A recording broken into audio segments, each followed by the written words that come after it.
چاہیں اب میاں بیوی بھی سمجھ لیں کہ ہماری ذمہ داریاں کیا ہیں۔ مسند امام احمد بن حنبل میں حضرت ابو درداء رضی اللہ تعالیٰ عنہ سے حدیث مروی ہے، نبی کریم صلی اللہ علیہ وسلم کی بارگاہ میں ایک خاتون نے آ کے عرض کیا، یا رسول اللہ صلی اللہ علیہ وسلم مجھے بتلائیے خاوند کا حق کیا ہے۔ یہ جو حدیث سنانے لگا ہوں نا، یہ بیٹی کو سنانی ہے جا کے، یہ ٹیلی فون کر کے بہن کو سنانی ہے، صرف بیوی کو سنانے کی نہیں ہوتی یہ چیزیں۔ یہ حدیث بیٹی کو سمجھائیں، بہن کو سمجھائیں، ان لوگوں کو سمجھائیں تاکہ، اور یہ یاد رکھیں خاوند کے حقوق اگر بچی کے گھر والے اسے سکھائیں نا تو اس کی سمجھ میں جلدی آ جائیں گے، اور بیوی کے حقوق اگر خاوند کے گھر والے اس کو سمجھائیں تو اس کی سمجھ میں بات جلدی آئے گی۔ وہ خیر خواہ سمجھتے ہیں اپنے رشتہ داروں۔ یہ والی حدیثیں ان لوگوں کو سنانی چاہیے جن لوگوں کا بچہ ہے یا بچی ہے، متعلقہ آدمی حقوق بیان کرے۔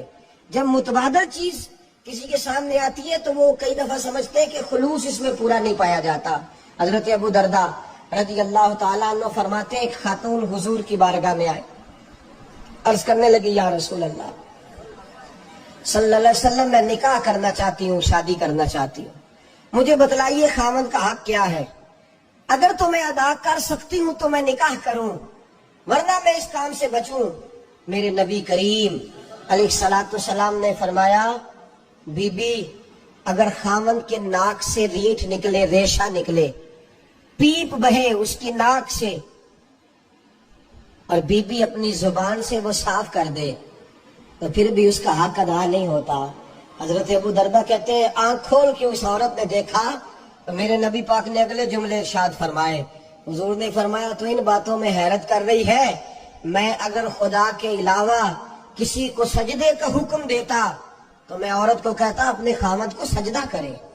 میں اس کو کہتا یہ کام کرے۔ میرے رسول کریم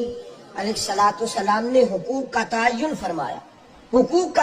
فرمایا، اور نبی کریم صلی اللہ علیہ وسلم نے فرمایا، جو عورت اس حال میں مر گئی، اس حال میں دنیا سے گئی کہ اس کا خاوند اس سے راضی تھا،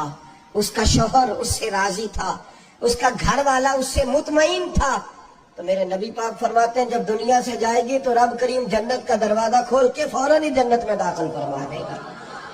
اس کو بغیر روک ٹوک جنت دے دی جائے گی۔ شرط یہ ہے کہ وہ جب دنیا سے جائے تو اس حال میں جائے کہ اس کا خاوند اس سے شکوے نہ کرتی پھرے، شکایتیں نہ کرتی پھرے، شکایتیں نہ کرے۔ ہمارے زمانے میں شکایتیں ہوتی ہیں، اور عورتیں اس بات کو سمجھتی نہیں کہ اللہ نے جو میرے نصیب میں رکھا تھا اور جو خاوند رب نے میرے لیے پسند کیا تھا وہ اللہ نے مجھے عطا فرما دیا ہے۔ وہ شکوے کرتی ہیں، شکایات کرتی ہیں، اور دوسری عورتوں کو سامنے رکھ کے وہ فلاں کے حصے میں یہ چیز آئی، فلاں کے حصے میں یہ چیز آئی، فلاں کا خاوند یوں کرتا ہے، شکوہ کرتی ہیں۔ میرے رسول پاک علیہ السلام نے فرمایا، عورتیں کثرت سے جہنم میں جائیں گی، کثرت سے۔ تو ایک صحابی رو پڑے، ایک حدیث میں لفظ یہ ہے رو پڑے، عرض کرنے لگے، یا رسول اللہ وہ ہماری مائیں بھی ہیں، بیٹیاں بھی ہیں، بہنیں بھی ہیں، حضور جہنم میں جائیں۔ اب میاں بیوی بھی سمجھ لیں کہ ہماری ذمہ داریاں